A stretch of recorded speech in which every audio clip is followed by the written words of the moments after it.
जय भारत। मनुष्य का पतन कैसे होता है इसी का ऊपर बात करेंगे। और ये भगवत गीता का अनुसार आपको मैं बताऊंगा। भगवत गीता का अध्याय 2 और श्लोक नंबर 63 कैसे व्यक्ति का पतन होता है। भगवत गीता कहता है एक मनुष्य का इस संसार का जो विषय वस्तु है, ये विषय वस्तु का प्रति जब उसका आसक्ति होता है, आसक्ति का मतलब है उस विषय वस्तु का प्रति आपका मन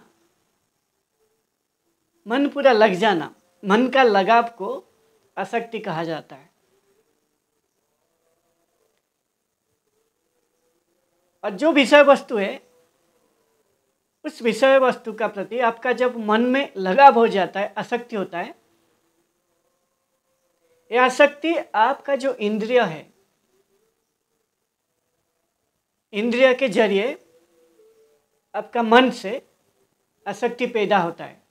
तो कोई भी एक इंद्रिय आपका जो शरीर में है, टोटली 10 इंद्रिय है, ये इंद्रिय के जरिए आपका मन में यानी आपका जो मन है वो विषय वस्तु का प्रति लग जाता है, यानी मन लग जाता है।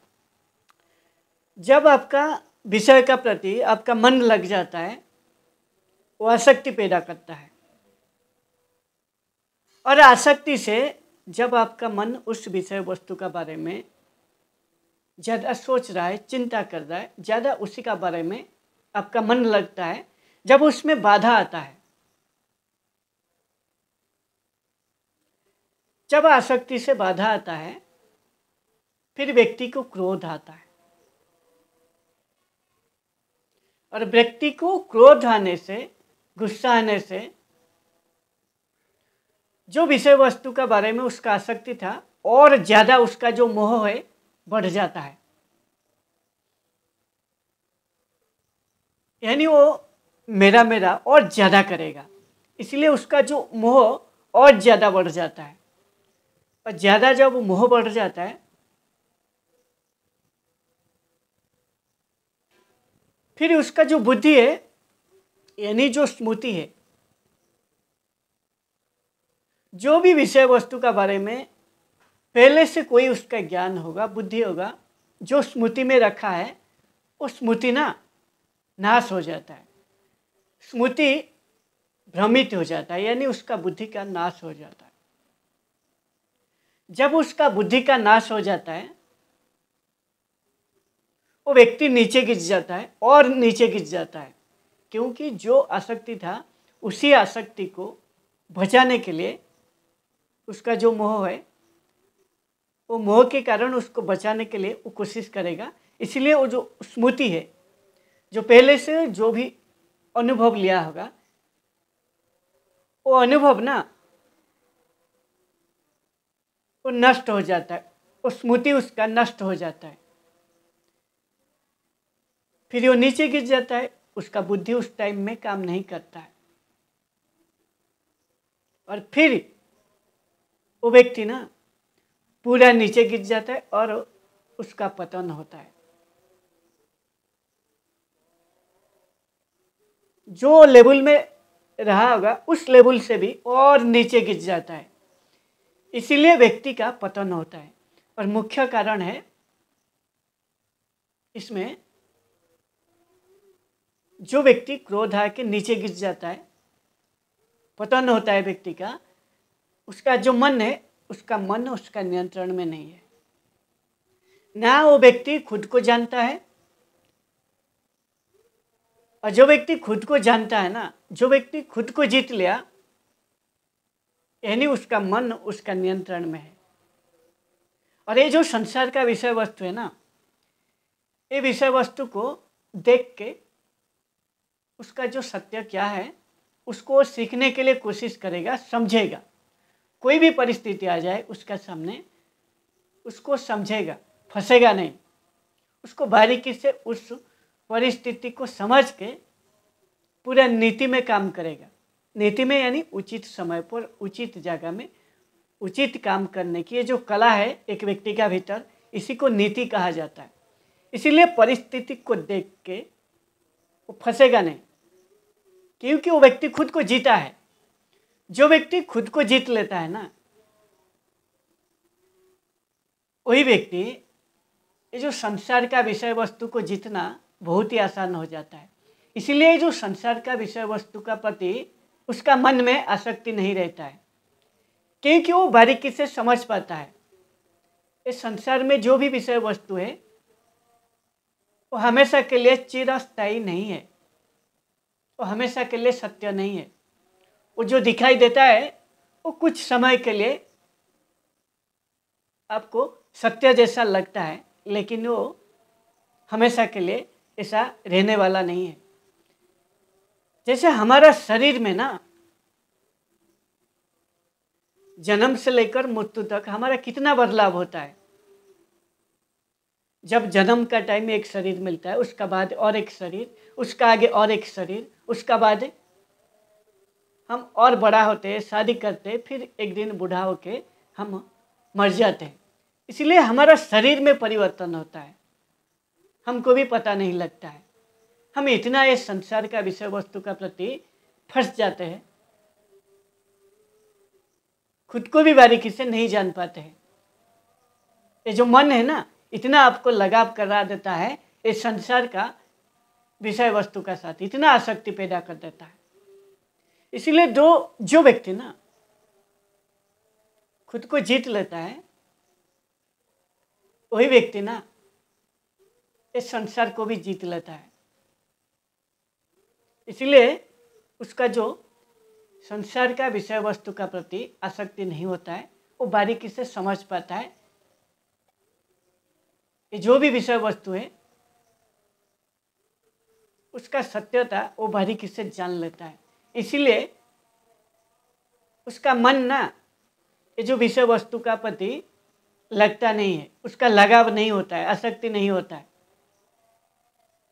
और वही व्यक्ति कर सकता है ये काम जो व्यक्ति खुद को जीत लेता है। खुद को जीतना मतलब आपका मन को जीतना, क्योंकि आपका मन में यदि बार बार विचार आएगा ना इस संसार को भोगने के लिए, ये विषय वस्तु को, फिर आप एक दिन जरूर नीचे गिर जाओगे और आपका व्यक्ति का जो पतन है वो पतन हो जाएगा। इसीलिए आपको ना आध्यात्मिक कहता है, आध्यात्मिक यही ज्ञान देता है, खुद को जानो। आप ये जो शरीर का मोह में आके मैं शरीर हूँ, इसी को लेकर जो आप संसार का विषय वस्तु को भोगने के लिए आप कोशिश कर रहे हो और ये आपका मन में आसक्ति पैदा करता है, ये सभी अज्ञान के कारण है। आपका सामने जो भी विषय वस्तु है उसका जो सत्यता है आपको मालूम नहीं है। कौन सा विषय वस्तु नित्य है, कौन सा अनित्य है, कौन सा चिरस्थायी है, कौन सा अस्थायी है, आपको मालूम नहीं है। इसलिए आप फंस जाते हो। आप फंसना नहीं है, आपको खुद को जीतना है और आपका सामने संसार का जो भी विषय वस्तु है उसको भी जीतना है। जीतना मतलब उसको समझना है, उसका सत्यता जानना है, और वो नित्य या अनित्य है उसको भी जानना है। और ये जो जानेगा ना वो व्यक्ति खुद को बारीकी से जानता होगा, खुद को जीत लिया होगा। खुद को जानना, खुद का भीतर का प्रकृति को जानना, इसी का नाम विद्या है और विद्या को ज्ञान कहा जाता है। इसलिए खुद को जानना एक ज्ञान है, और जो व्यक्ति खुद को जान लेता है ना वही व्यक्ति इस संसार का जो अविद्या है, जो अज्ञान है संसार में, उसको भी जान लेता है, अविद्या को। इसलिए वो खुद को शरीर से मुक्त कर देता है और इसी का नाम मुख्य है। शरीर से मुक्त कर देता है, इसका मतलब है उस शरीर को लेकर कोई अंग भाव नहीं आता है। वो जो भी कर्म करता है वो निष्काम भाव में कर्म करेगा और समय से परे उठ जाएगा और उसका हृदय में प्रेम करुणा जागृत हो जाएगा। और जो व्यक्ति का हृदय में प्रेम करुणा जागृत है और जो व्यक्ति खुद को जीत लिया है और जो व्यक्ति समय से परे चला गया है, समय से परे चला गया है, इसका मतलब है वो कितना घंटा काम कर रहा है, आज कौन सा दिन है, कौन सा बार है, कौन सा साल है, कौन सा महीना है, ये सभी मायने नहीं रखता है। वो इतना डूब जाता है उस कर्म में, क्योंकि उस कर्म में खुद को इतना डुबा देता है, इसीलिए वो निष्काम भाव में, यानी उस कर्म से उसको क्या फल मिलेगा उसका कोई स्वार्थ नहीं है। उसका बुद्धि स्थिर हो गया है और बुद्धि स्थिर एक व्यक्ति का तभी होगा जब वो आशा निराशा से ऊपर उठ जाएगा, तभी उसका बुद्धि स्थिर हो जाएगा। और जिसका बुद्धि स्थिर है और वो स्थित प्रज्ञा है, जैसे कि समुद्र में ना कितना भी नदी का जल जाके मिल जाए, वो समुद्र का गहराई में वो नदी का जल ना गुम हो जाता है, समुद्र पूरा स्थिर रहता है।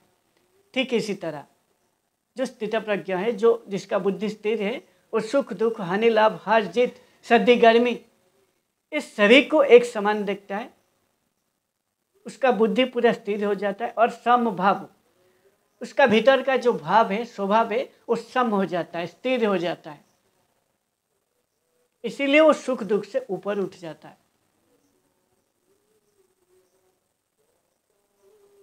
और वही व्यक्ति कर सकता है जो व्यक्ति खुद को जीत लिया है। वही व्यक्ति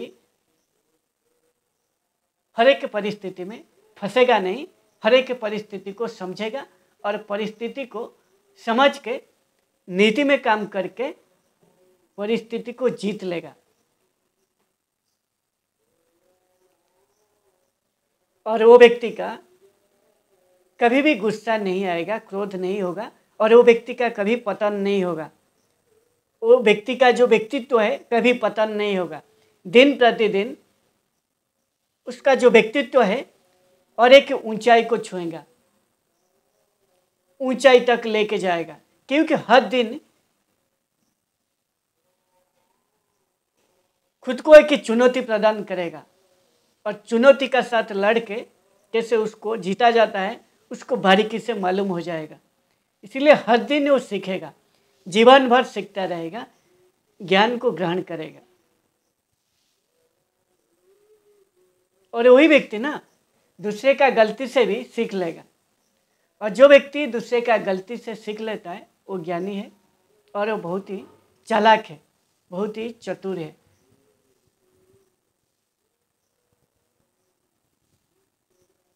इसीलिए और जो व्यक्ति का क्रोध नहीं आता है ना, क्यों क्रोध नहीं आएगा? उसका हृदय में प्रेम करुणा जागृत है।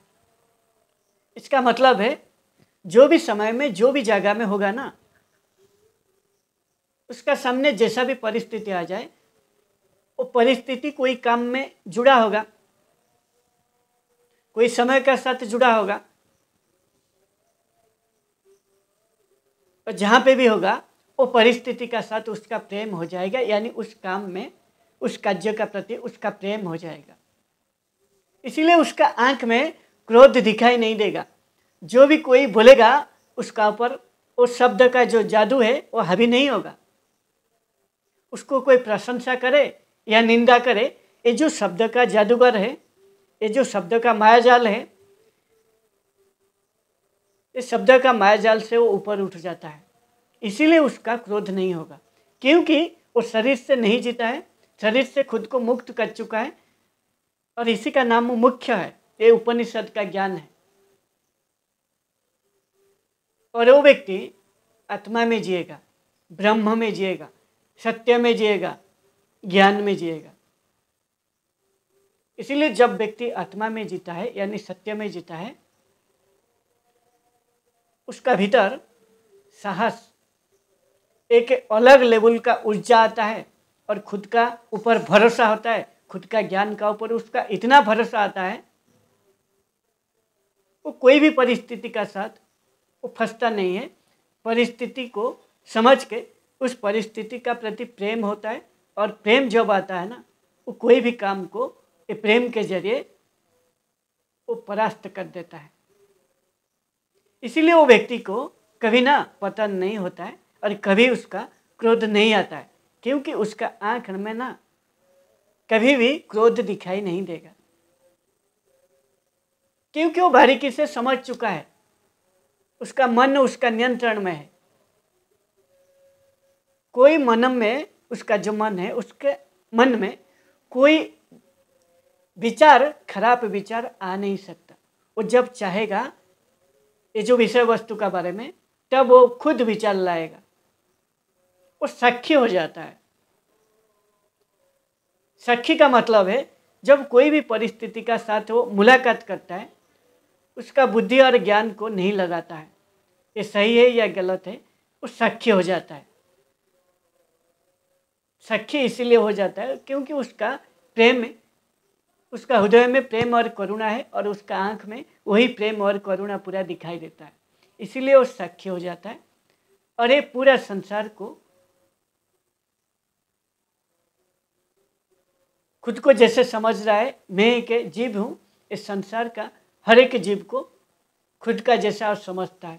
इसीलिए वो साक्षी हो जाता है। प्रेम उसका हृदय में उदय हो गया है, और वही प्रेम उसका आँख में सभी संसार का जीव जंतु का साथ वही प्रेम वो दिखाई देता है। और हृदय में जब प्रेम और करुणा है, वो आँख में आपका दिखाई दे रहा है, तब आपका क्रोध नहीं आएगा, और आपका गुस्सा नहीं आएगा, और आपका व्यक्तित्व का कभी पतन नहीं होगा। जय भारत।